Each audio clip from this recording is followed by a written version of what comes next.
Your brain is lying to you constantly, and it's really good at it. But what if there was a way to harness that deception and use it for good? That's exactly what we're exploring in Chapter 4 of The Geek Way. If this is your first time seeing a Busy Book Club video, welcome. My name is Mike, and on this channel we read new and interesting books so we can have new and interesting ideas. Today we're diving into the 4th chapter of The Geek Way by Andrew McAfee. It is titled Science, the Press Secretary versus the Iron Rule. This chapter explores the science norm. If you recall from previous videos, this book explores 4 different norms for geek companies: science, openness, speed, and ownership. The subtitle of this particular chapter is really important. It's the press secretary versus the iron rule. And it's important because it contains 2 ideas that we really have to unpack. The first one is the press secretary. That's an anthropomorphism of the part of your brain that always tells you favorable stories about yourself. It's designed to help you confidently present yourself to other people. If you remember the previous video, it was all about how humans are ultra social. So it's important to have this press secretary part of our brain tell us good stories about ourselves, look at the things we're doing, and always interpret them in a favorable way so that when we present the facts to other people, we have a really clear and positive story about ourselves. The second part of that subtitle is the iron rule. And basically, it's the most boiled down form of the scientific method that you can possibly imagine. It is a norm of science in and of itself. And the norm is in 2 parts. 1, you should strive to settle all arguments by empirical testing. And 2, conduct an empirical test to decide between a pair of hypotheses, perform an experiment or measurement, one of whose possible outcomes can be explained by one hypothesis but not the other.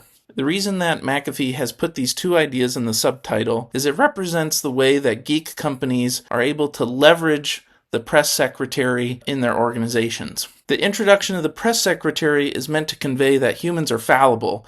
No matter how hard we try to be fair, neutral, just, our most basic biology is sabotaging us, telling us stories that we want to hear. And I think the greatest example of this was he talked about how most people would say that they're ethical, that maybe they don't need an ethics training course, but then say they go to a course to learn about ethics, and now they leave that course and they believe there's no way that they can be unethical because they've been trained specifically to be ethical. With this understanding of this press secretary in our mind, the rest of the chapter is dedicated to showing how the iron rule can leverage our press secretary to do better science. And the way that works is that instead of trying to prove our hypothesis is best based on faulty reasoning, it actually commissions our press secretary to find the best and most evidence one way or the other.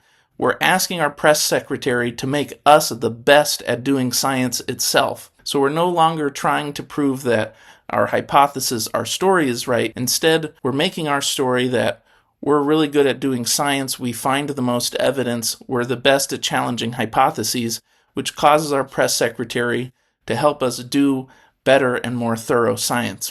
After reading this chapter, I do wish that McAfee had spent more time characterizing this press secretary. Even if he had just pointed to some part of our brain with a basic explanation of why it's wired that way, I probably would have been satisfied. An explanation of how the press secretary differs from ego would have been useful as well, because this anthropomorphism, although it works for the chapter, it's a bit unsatisfying. Rather than characterizing the press secretary itself, he spends most of his time characterizing the human brain. The human brain is more modular than most people think. Most of us think of ourselves as a single entity, but in fact, all the different parts of our brain, they don't all talk to each other. And so when you give an answer, you're not always leveraging every part of your brain at the same time. So that was a fascinating section to read. And the way he presented it was from a study where people who had a cognitive condition had it treated by having their brain split in 2. So the left and right halves of their brain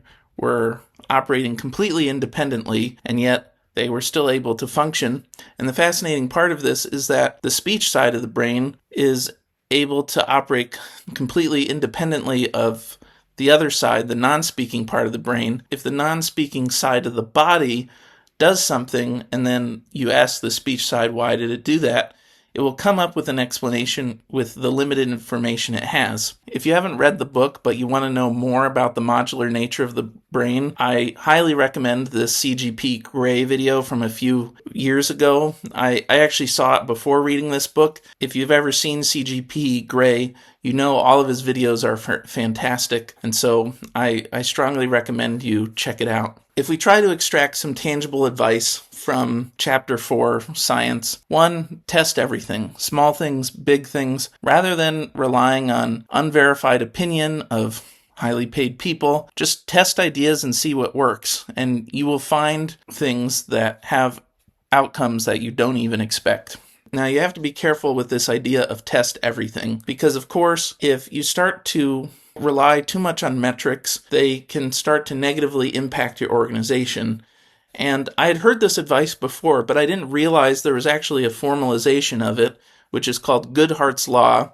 And it says that when a measure becomes a target, it ceases to be a good measure. For example, if a CEO is paid based on the share price of a company, that person is going to do things to push up the price of the company based on those bad incentives. Rather than having a holistic view of their company, they're just focused on the share price, and they're only focused on it as long as their contract says they need to be focused on it. So it creates perverse incentives. And then finally, again, going along with that idea of testing everything, you should argue a lot. Science is not this thing that's done in isolation. A lot of people think of science and even startups as they just imagine like a nerdy person in their dorm room or by themselves building out something. But that's not the story for most successful companies. Most of them are built by groups of people collaborating. Now, the important part of this is you have to make sure it's done in a safe space so that everyone feels included in the conversation, because otherwise you're not getting the best outcome. And as part of having a safe space, junior people have to be able to challenge the opinions of senior people. That's the only way it works. Otherwise, you just have the opinions of senior people dominating the conversation. So it's important to create a space where people can argue, where they can disagree, and that's the best way to do the best science possible. So that was Chapter 4 of The Geek Way by Andrew McAfee. It was a super interesting read, and I hope you check it out. Now, before I sign off, I want to tell you about a new experiment I'm doing. In 2025, I've decided to start writing a newsletter over on Substack. I'm not committing to doing the whole year or anything like that. I am just going to try and see how it goes after a few months. So far, I just have 2 posts over there. The first one is Start With Why by Simon Sinek, and then the second one is about Co-Intelligence by Ethan Mollick. Both of those books have been covered on this YouTube channel before, and my hope with that is that I'll be able to have more frequent posts and have posts that go into a little bit more detail. The work required for a written book summary is way, way, way lower than it is for creating a video here on YouTube, because there's no editing, there's no filming. It's just writing. So I'm hoping I'll be able to do a little bit more on that side. But we'll see how it pans out. In the meantime, I hope you'll like and subscribe. Thank you so much for watching this video. I will see you next time.